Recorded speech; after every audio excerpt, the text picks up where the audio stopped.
প্রিয় সহকর্মীবৃন্দ, আপনাদের সাথে শীঘ্রই ইনশাল্লাহ দেশের মাটিতে ইনশাল্লাহ দেখা হবে। খালেদা জিয়া লাইফ সাপোর্টে কৃত্রিমভাবে বেঁচে আছে।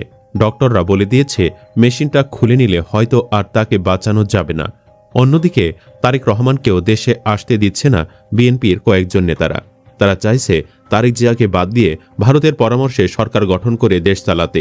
মানে তারেক রহমানের শত্রু এখন নিজ দলের লোক। তারাই ভারতের গোয়েন্দা সংস্থা রকের সাথে নিয়ে গভীর ষড়যন্ত্র চালাচ্ছে।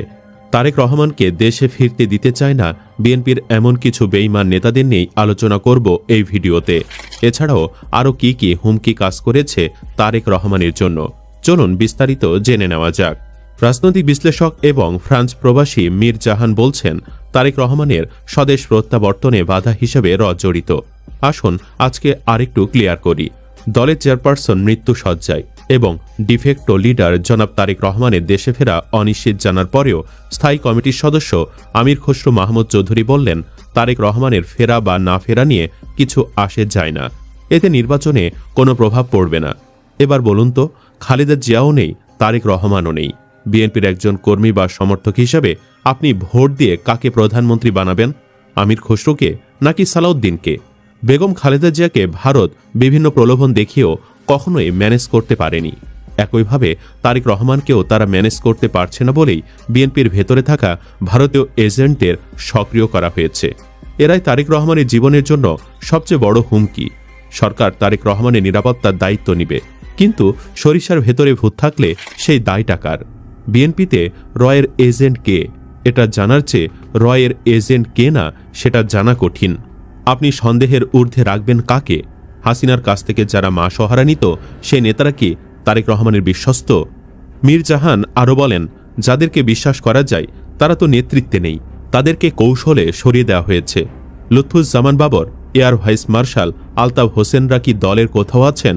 বহু আগেই বলেছিলাম, কিছু ডানপন্থী লোকজনকে নেতৃত্বে নিয়ে আসুন, উল্টো কয় আমরা নাকি জামায়াত। বিএনপি শাহবাগীদের দখলে, গোটা বিএনপিতে এখন বাংলাদেশে খুঁজে পাওয়া দুষ্কর।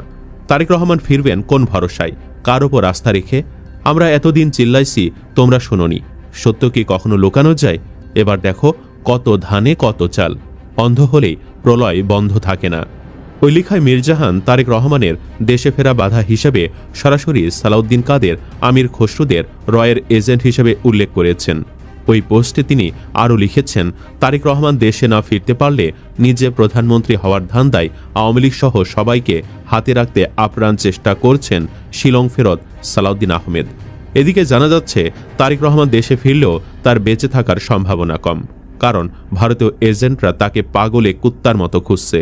তারেককে শেষ করতে প্ল্যান এ, বি, সি সাজিয়ে রেখেছে। এর আগে তারেক রহমানকে শেষ করতে সুব্রত বাইনকে ভাড়া করেছিল ভারত। সুব্রত বাইন ধরা পড়ার পর ভারত যে বসে আছে তা কিন্তু নয়, তাদের প্ল্যান বি এবং সি রেডি আছে।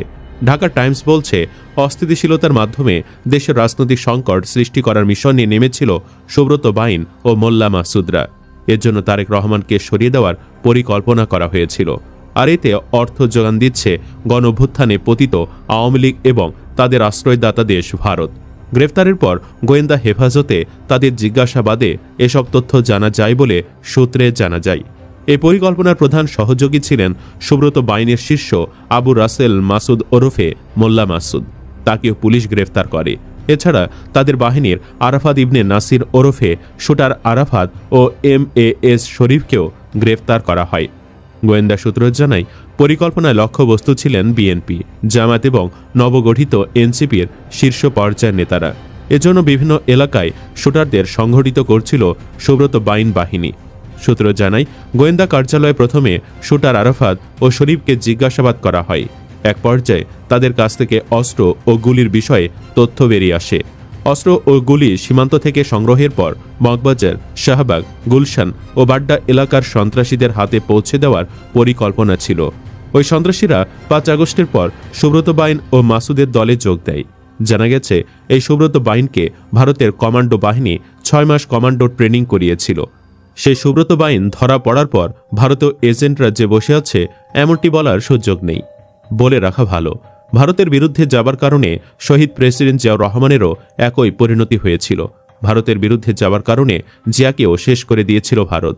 জিয়াউর রহমান চেয়েছিলেন বাংলাদেশকে পারমাণবিক শক্তি সমৃদ্ধ দেশ হিসেবে গড়ে তুলতে।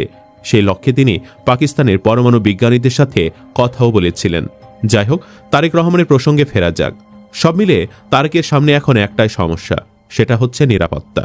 হাসপাতালে শারীরিকভাবে সংকটাপন্ন অবস্থায় চিকিৎসাধীন থাকা সাবেক প্রধানমন্ত্রী ও বিএনপির চেয়ারপারসন খালেদা জিয়াকে ভিভিআইপি ঘোষণার সিদ্ধান্ত নিয়ে অবিলম্বে তা কার্যকরের জন্য সংশ্লিষ্ট সব সংস্থাকে নির্দেশনা দিয়েছে অন্তর্বর্তী সরকারের উপদেষ্টা পরিষদ। সরকারের এই সিদ্ধান্ত ঘোষণার পর প্রশ্ন উঠেছে যে খালেদা জিয়ার ছেলে ও তার দলের ভারপ্রাপ্ত চেয়ারম্যান তারেক রহমানও দেশে ফিরলে এসএসএফ এর নিরাপত্তার সুবিধা পাবেন কিনা।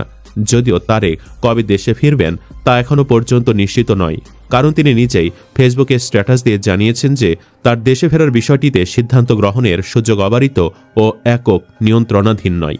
তবে সোমবার রাতে দলের এক বৈঠকের পর দলটির মুখপাত্র ও স্থায়ী কমিটির সদস্য সালাউদ্দিন আহমদ সাংবাদিকদের বলেছেন তারেক রহমান শিগগিরই দেশে ফিরবেন। বিভিন্ন নেতাদের বিভিন্ন সময়ের বক্তব্য ও খালেদা জিয়া নিরাপত্তা সংক্রান্ত বিষয় নেওয়া সরকারের পদক্ষেপ থেকে অনেকের ধারণা সংসদ নির্বাচনের তফসিল ঘোষণা হয়ে গেলে দেশে ফিরবেন তারেক রহমান। বিএনপি চেয়ারপারসন খালেদা জিয়াকে সরকার ভিভিআইপি ঘোষণা করার পরে দুপুরের পরপর ঢাকার এভারকেয়ার হাসপাতালে তার নিরাপত্তায় স্পেশাল সিকিউরিটি ফোর্স বা এসএসএফ সদস্যরা কাজ করতে শুরু করেছে। এসএসএফ অধ্যাদেশে খুব গুরুত্বপূর্ণ ব্যক্তিকে শারীরিক নিরাপত্তা দেওয়ার বিষয়টি বলা আছে। ওই একই অধ্যাদেশে ভিভিআইপি মানে রাষ্ট্রপ্রধান ও সরকার প্রধান ছাড়াও বিদেশি রাষ্ট্র ও সরকার প্রধান কিংবা সরকারি প্রজ্ঞাপনের মাধ্যমে গুরুত্বপূর্ণ ব্যক্তি হিসেবে ঘোষিত অন্য যে কোনো ব্যক্তির কথা বলা হয়েছে বলে আইনজীবীরা বলছেন। ফলে সরকার উপদেষ্টা পরিষদের বৈঠকের সিদ্ধান্ত অনুযায়ী খালেদা জিয়াকে ভিভিআইপি ঘোষণা করায় তিনি এসএসএফ সুবিধা পাবেন। এখন প্রশ্ন হলো, খালেদা জিয়া ভিভিআইপি হিসেবে এসএসএফ সুবিধা পেলে তার আওতায় তারেক রহমানও আসবেন কিনা, অর্থাৎ দেশে ফিরলে তিনিও এসএসএফ সুবিধা পাবেন কিনা। বিএনপির চেয়ারপারসনের নিরাপত্তা উপদেষ্টা অবসরপ্রাপ্ত মেজর জেনারেল ফজলে এলাহি আকবর মঙ্গলবার সকালে বিবিসি বাংলাকে বলেছেন, তারেক দেশে ফেরার পর তার নিরাপত্তার বিষয়টি বিবেচনা করে এসএসএফ সুবিধা দেওয়ার একটি প্রস্তাব সরকারকে দেওয়ার পরিকল্পনা তাদের আছে। যদিও বিএনপির একজন নেতা বলেছেন, রাষ্ট্র বা সরকার ঘোষিত ভিভিআইপি হিসেবে খালেদা জিয়ার জন্য যে নিরাপত্তা ব্যবস্থাপনা থাকবে সেটি তার পরিবারের সদস্যদের জন্য প্রযোজ্য হবার কথা বলে তারা মনে করেন। ফলে তারেক রহমান এমনিতেই ওই সুবিধা পাওয়ার কথা। এর আগে তারেক রহমান তার ফেসবুক স্ট্যাটাসে দেশে ফেরার বিষয়টিতে তার একক নিয়ন্ত্রণ নেই জানানোর পর নিরাপত্তা বিষয়টিকেই এর প্রধান কারণ বলে অনেকে ধারণা করেছিলেন। প্রসঙ্গত, বাংলাদেশে 3 ধরনের বিশেষ ব্যক্তি আছেন: ভিভিআইপি, ভিআইপি ও সিআইপি।